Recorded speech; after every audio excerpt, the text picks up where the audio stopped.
नमस्कार मित्रांनो, मितवा चॅनलवर तुमचे हार्दिक स्वागत आहे. कथेचं नाव आहे चांगुलपणाचे ओझे. कथालेखन आरती खरबडकर, कथावाचन स्नेहल जाधव.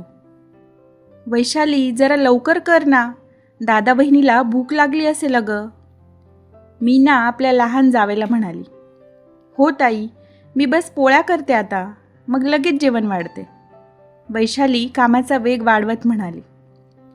तिने लगेच पोळ्या केल्या आणि पाहुण्यांना जेवायला बोलवले. मीनाच्या वहिनीला तिच्या हातची पुरणपोळी आवडते, म्हणूनच तिने पुरणपोळ्या बनवल्या होत्या. सोबत आमटी, खीर, भाजी, मसाले भात आणि कोशिंबीर केले होते. आज तिच्या मोठ्या जावेचा भाऊ आणि वहिनी आले होते. मीना सकाळपासून त्यांच्यासोबत हॉलमध्ये बसून होती. नंतर वहिनीला घेऊन थोडा वेळ रूममध्ये गप्पा करायला घेऊन गेली. इकडे वैशाली एकटीच काम करत होती. पाहुण्यांजवळ बसायला म्हणून मीनाने आज स्वयंपाकघराकडे पाठ फिरवली होती. फक्त वैशालीला सूचना द्यायला किचनमध्ये जात होती. वैशालीने मात्र आनंदाने मीनाच्या दादा वहिनीच्या आदरातिथ्य केले होते. आल्यावर चहा, नाश्ता आणि आता स्वयंपाक, सगळं काही अगदी हसतमुखाने केले होते वैशालीने. मीनाच्या दादा आणि वहिनीला जेवण खूप आवडले होते. जेवल्यानंतर थोडा वेळ थांबून मीनाची दादा आणि वहिनी निघून गेले. त्यानंतर संध्याकाळी वैशालीच्या नवऱ्याने गिरीशने तिला फोन करून सांगितले की त्याने त्या दोघांसाठी एका नवीन चित्रपटाच्या 2 तिकीट काढले आहेत. ती छान तयारी करून त्याची वाट बघत होती. तेवढ्यात मीना तेथे आली आणि तिला म्हणाली, तू कुठे जात आहेस का? एवढी तयार झाली आहेस? हो ताई, यांच्यासोबत पिक्चर बघायला जात आहे. वैशाली उत्साहाने म्हणाली. आज मला जरा बरं वाटत नाहीये ग. दिवसभर पाहुणे होते, त्यामुळे थकायला झालंय अगदी. माझ्याच्याने काही रात्रीचा स्वयंपाक केला जाणार नाही. आनंदीला सुद्धा सांभाळावं लागेल. तू आजचा प्लॅन कॅन्सल कर, नंतर जा ना कधीतरी, मीना म्हणाली. हे ऐकून वैशाली हिरमुसली. पण मीनाताईला बरं नसताना आपण असं पिक्चरला जाणं बरं दिसत नाही, म्हणून ती म्हणाली, ठीक आहे ताई, मी जाईल नंतर कधीतरी. मी करते स्वयंपाक, तुम्ही काळजी नका करू. त्यानंतर तिने गिरीशला सांगितले की आजचा पिक्चरचा प्लॅन कॅन्सल करावा लागेल. यावर त्यानेही जरा चिडचिड केली, पण वैशालीने त्याला प्रेमाने समजून सांगितल्यावर तो जरा शांत झाला. वैशाली 6 महिन्यांपूर्वी या घरात सून बनून आली होती. मीना ही तिची मोठी जाऊ. वैशालीने मीनाला अगदी मोठ्या बहिणीसारखे मानले होते.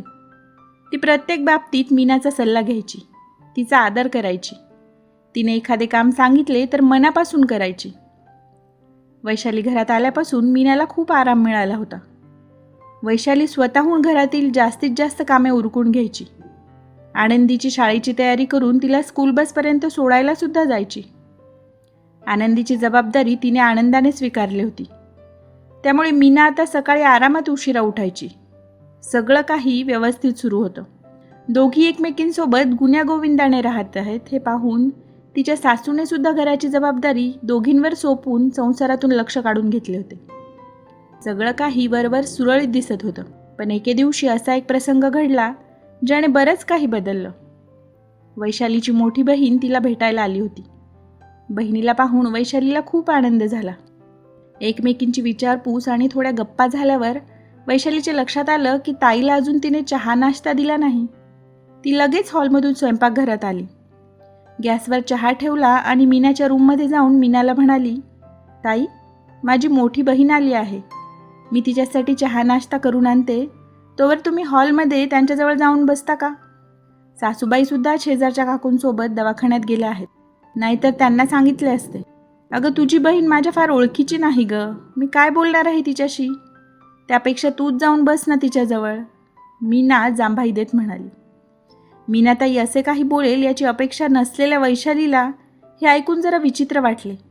तरी पण ती म्हणाली, ठीक आहे ताई, मी जाऊन बसते. तुम्ही जरा चहा नाश्त्याचं बघा किचनमध्ये जाऊन. ही वेळ माझ्या झोपण्याची आहे. मला कंटाळा आलाय आता किचनमध्ये जायचा. तू बघून घे ना चहा नाश्त्याचं, नाहीतर तुझ्या बहिणीलाच घेऊन जा की किचनमध्ये. गप्पा पण होतील आणि चहा नाश्ता पण होईल. तुझी बहीण उलट मदतच करेल तुला कामात, मीना बेफिकीरपणे म्हणाली. वैशालीला हे ऐकून धक्काच बसला. एरवी गोड बोलणारी मीनाताई अशी कशी वागू शकते याचे तिला नवल वाटले. त्यांच्या पाहुण्यांना हिने कधीच परके मानले नव्हते. त्यांचे आदरातिथ्य करायला ही एका पायावर उभी असायची. आणि आज आपल्या बहिणीला किचनमध्ये बसवायची भाषा करत आहेत. आपण ज्यांना मोठी बहीण मानलं त्या अशा बोलू शकतात यावर अजूनही वैशालीचा विश्वास बसत नव्हता. ती काहीही न बोलता तिथून जायला निघाली. तेव्हा मीना तिला म्हणाली, जाताना दार लावून घे जरा आणि आवाज जरा कमी करा, माझी झोप मोडेल. वैशाली काहीही न बोलता तिथून निघून स्वयंपाकघरात आली. मीनाचे शब्द आठवून तिचे डोळे भरून आले होते. पण स्वतःला सावरून तिने लवकरच चहा नाश्ता बनवला आणि तिच्या बहिणीसोबत हॉलमध्ये जाऊन बसली. दोघींनी बराच वेळ गोष्टी केल्या. तिची बहीण जायची वेळ झाली तोवर सासूबाईसुद्धा आल्या होत्या. त्यांची पण भेट घेऊन वैशालीची बहीण निघून गेली. पण मीना रूममधून बाहेर आली नाही. वैशालीला वाईट वाटले. त्यानंतर थोड्या वेळाने मीना अगदी काहीच न झाल्याच्या आविर्भावात रूमच्या बाहेर आली आणि वैशालीला म्हणाली, वैशाली, तुझ्या हातचा एक गरम चहा घेऊन ये, डोकं जड वाटत आहे जरा.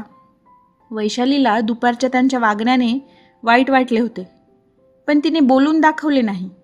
ती काहीही न बोलता स्वयंपाकघरात निघून गेली. त्यानंतर बरेच दिवस ती मीनाशी मनमोकळेपणाने बोलत नव्हती. पण आपल्याच विश्वात राहणाऱ्या मीनाच्या ते लक्षातसुद्धा आले नव्हते. वैशालीचा राग मात्र काही दिवसांनी निवळला. जास्त दिवस कुणावर तरी नाराज राहणे तिला जमतच नव्हते. सगळ्यांशी मिळून मिसळून राहण्याची सवय असल्याने ती फार वेळ मनात राग धरून ठेवू शकत नव्हती. त्यामुळे पुन्हा दोघी आधीसारख्या बोलायला लागल्या. काही दिवसांनी मीनाच्या माहेरी तिच्या भाच्याचा वाढदिवस असल्याने वहिनीने मीनाला वाढदिवसाला निमंत्रण देण्यासाठी फोन केला. मीनाताई, तुमच्या लाडक्या भाच्याचा वाढदिवस आहे, त्यामुळे तुम्ही वेळेच्या आधीच या बरं. आणि तुमच्या ओळखीत असेल तर एखादी कामासाठी बाईसुद्धा सुचवा मला त्या एका दिवसासाठी. कामासाठी बाई? मीना बोलतच होती की तिच्या नजरेत स्वयंपाकघरात काम करणारी वैशाली पडली. तू काळजी नको करूस वहिनी, मी सोबतच घेऊन येईल कामवाल्या बाईला, मीना मिश्किल हसत म्हणाली.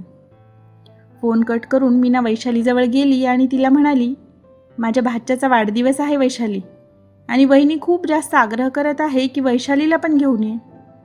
अहो ताई, कशाला उगीच, तुम्ही जाऊन या ना, घरी पण कुणीतरी हवं ना, वैशाली म्हणाली. अगं आई आहेत ना घरी, तू चल माझ्यासोबत. वहिनी खूप आग्रह करत होती आणि मला पण वाटतंय की तू यावं माझ्यासोबत, मीना म्हणाली. वैशाली नाही म्हणत होती, पण मीनाचा एवढा आग्रह पाहून ती सुद्धा सोबत जायला तयार झाली. दोघीजणी वेळेच्या बऱ्याच आधी तिथे पोचल्या. दोघांचेही नवरे संध्याकाळी केक कापायच्या वेळेवर येणार होते. वैशाली तिथे गेली आणि पाणी पिताच लगेच त्यांच्या स्वयंपाकघरात गेली आणि म्हणाली, वहिनी, मी काही मदत करू का? मला सांगा काय करायचे ते. काही जास्त नाही अगं, मी सर्वांसाठी चहा ठेवत होते, पण तू आलीस तर एवढा चहा ठेव, मी जरा हॉलमध्ये हवेत जाऊन बसते थोडा वेळ, मीनाची वहिनी म्हणाली. ठीक आहे वहिनी, जा तुम्ही, मी येते चहा घेऊन, वैशाली म्हणाली. वहिनी हॉलमध्ये मीनाजवळ जाऊन बसली. दोघींच्या गोष्टी सुरू होत्या तोवर वैशालीचा चहा तयारसुद्धा झाला. चहा ट्रेमध्ये घेऊन ती हॉलमध्ये येत होती तेवढ्यातच तिच्या कानावर मीना आणि तिच्या वहिनीचे संभाषण पडले.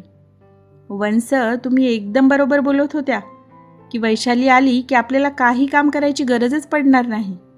खरंच आल्याबरोबर तिने किचनचा ताबा घेतलासुद्धा. हो अगं वहिनी, म्हणून मी तुला म्हणत होते की कामाला बाई नको सांगू म्हणून. उगाच कशाला खर्च करायचा.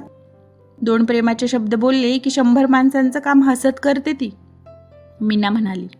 बरं सुचलं बाई तुम्हाला, तेवढाच माझ्या जीवाला पण आराम मिळाला, मीनाची वहिनी हसत म्हणाली. हो, आणि माझ्या जीवाला सुद्धा, म्हणूनच एवढा आग्रह करून आणले तिला, नाहीतर कशाला बोलवलं असतं एवढा आग्रहाने, मीना म्हणाली. असे म्हणत दोघी एकमेकांना टाळी देत हसल्या. वैशालीला मात्र हे ऐकून अगदी मेल्याहून मेल्यासारखं झालं. आपल्या चांगुलपणाचा असा फायदा घेतला जातो हे पाहून तिला धक्का बसला. मीनाताई फक्त आपला कामापुरता वापर करून घेतात आणि आपल्याला गरज असली की मदत करत नाहीत याची जाणीव तिला झाली.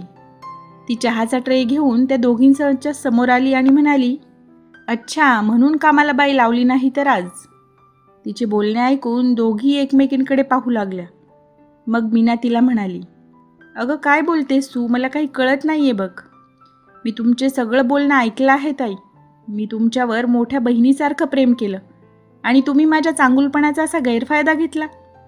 तुम्ही जर मला म्हटले असते की तुमच्या वहिनीला कामाची मदत हवी आहे तरीसुद्धा मी आले असते, पण तुम्हाला कामवाल्या बाईचे पैसे द्यायला लागू नये म्हणून तुम्ही मला इथे येण्याचा आग्रह केला, हे तुम्ही खूप चुकीचे वागला आहात, वैशाली म्हणाली.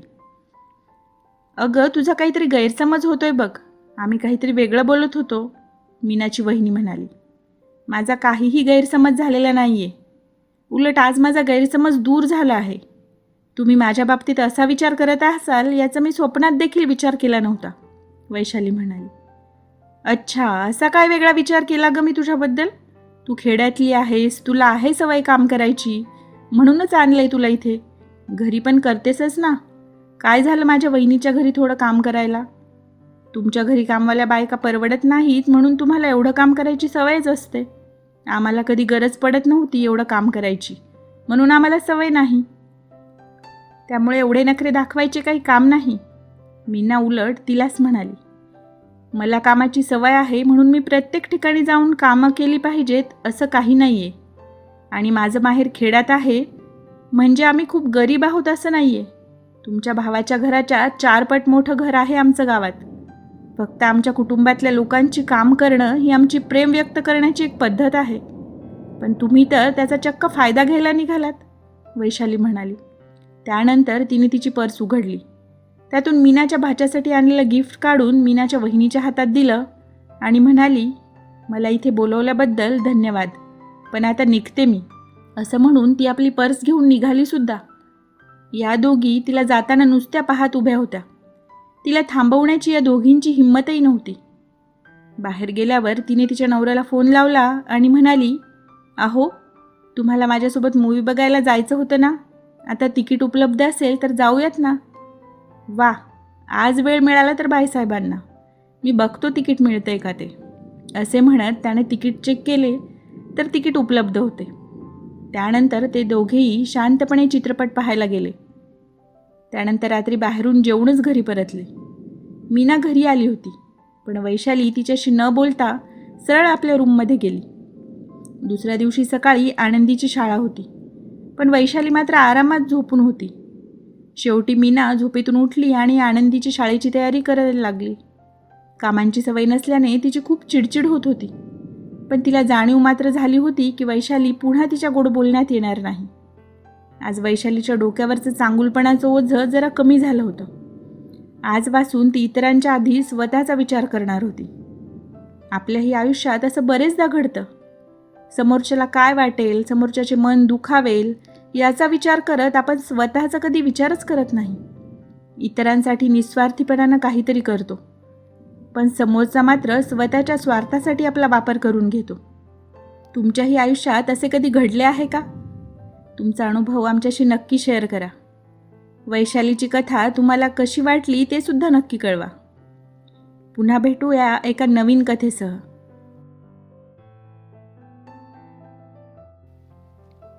व्हिडिओ आवडला असेल तर लाईक, शेअर, कमेंट नक्की करा. आणि अशाच नवनवीन कथा ऐकण्यासाठी आमच्या मितवा चॅनलला सबस्क्राईब करायला विसरू नका. धन्यवाद.